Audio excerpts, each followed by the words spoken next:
સુરત મહાનગરપાલિકા દ્વારા ₹193.10 કરોડના ખર્ચે નિર્મિત થયેલ 2959 પીએમ આવાસ યોજનાના આવાસોનો કોમ્પ્યુટરાઇઝ્ડ ડ્રો કરતા કેન્દ્રીય જળશક્તિ મંત્રી સી.આર. પાટીલ. સુરતમાં કેન્દ્રીય જળશક્તિ મંત્રી સી.આર. પાટીલની ઉપસ્થિતિમાં અઠવા પાર્ટી પ્લોટ ખાતે સુરત મનપા આયોજિત 2959 મકાનોનું લોકાર્પણ અને ફાળવણી ડ્રો કરાયો હતો.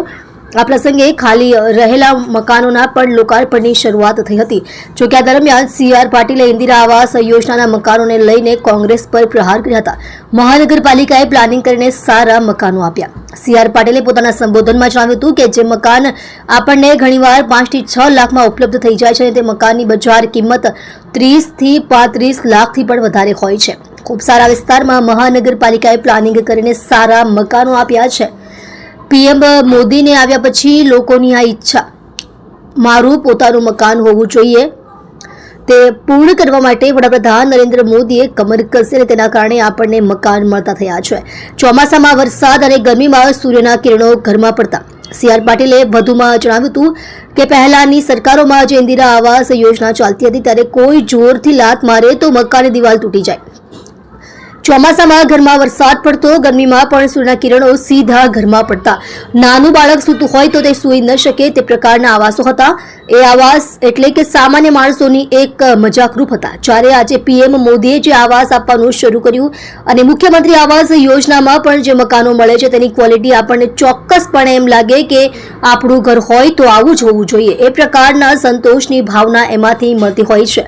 લાભાર્થીઓ માટે સફળતા. આ પ્રસંગે પાટીલે લાભાર્થીઓને શુભકામના પાઠવી હતી.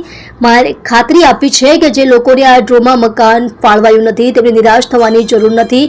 સરકારે જોશે કે દરેકને સારા ગૃહની વ્યવસ્થા મળે. પાણી અને સ્વચ્છતામાં ક્રાંતિ. સી.આર. પાટીલે 2014માં લાલ કિલ્લા પરથી પીએમ મોદીના સ્વચ્છ ભારત અભિયાનના એલાનની વાત કરતા જણાવ્યું હતું કે તાત્કાલિન વિપક્ષે પીએમ મોદીના ટોયલેટ વિશેની વાતનો મજાક ઉડાવ્યો હતો, પણ આજે 11 કરોડથી વધુ ટોયલેટ બન્યા છે. આ ક્રાંતિએ દેશભરમાં મહિલાઓને સુરક્ષા આપવાનું કામ કર્યું છે. તેમણે જળ જીવન મિશન અને નળ સે જળ યોજના પર ભાર મૂકતા કહ્યું કે ગામડા સુધી શુદ્ધ પાણી પહોંચાડવા માટે સરકાર પ્રતિબદ્ધ છે. 25 લાખ મહિલાઓને ખાસ તાલીમ આપવામાં આવી છે જેથી પાણીના સંચાલનનું જ્ઞાન વિકસિત થાય. આવાસ યોજનાનો વ્યાપ. આવાસ યોજનાને વધુ વ્યાખ્યાયિત કરતા તેમણે ઉમેર્યું હતું કે પ્રધાનમંત્રી મોદીના નેતૃત્વમાં 2 કરોડથી વધુ મકાનો માટે મંજૂરી આપવામાં આવી છે. આ મકાનો ક્વોલિટીની સાથે સાથે સંતોષની લાગણી લાવે છે. વિપક્ષ પર પ્રહાર.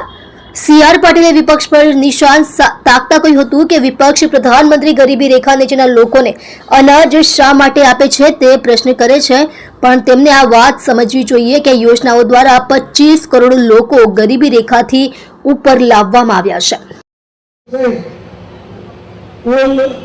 બધાને મકાન આજે ફાળવવાના છે અને એમાં પણ 243 જે ડ્રો છે એ પાછળથી કરવાના હતા, પરંતુ મુખ્યમંત્રી ગૃહ યોજનાના તથા પ્રધાનમંત્રી આવાસ યોજનાના અંતર્ગત આ અગાઉ ડ્રો કરવામાં આવેલ હોય તેવી અલગ અલગ કુલ 28 સ્કીમોના ખાલી થયેલા આવાસો જેનો પણ આજે ઉમેરો થયો છે એવા 242 એટલે કુલ મળીને 2959 આ મકાનો માટેનો આજે ડ્રો થવાનો છે. આ મકાન આપને પ્રાપ્ત થાય, આપના કુટુંબ સાથે આ મકાનોમાં આપ રહીને આપના જીવનને આપના બાળકો સાથે સારી રીતે જીવન વ્યતીત કરી શકો, પોતાના ઘરમાં રહી શકો, એના માટે ખૂબ ખૂબ શુભેચ્છા પાઠવું છું.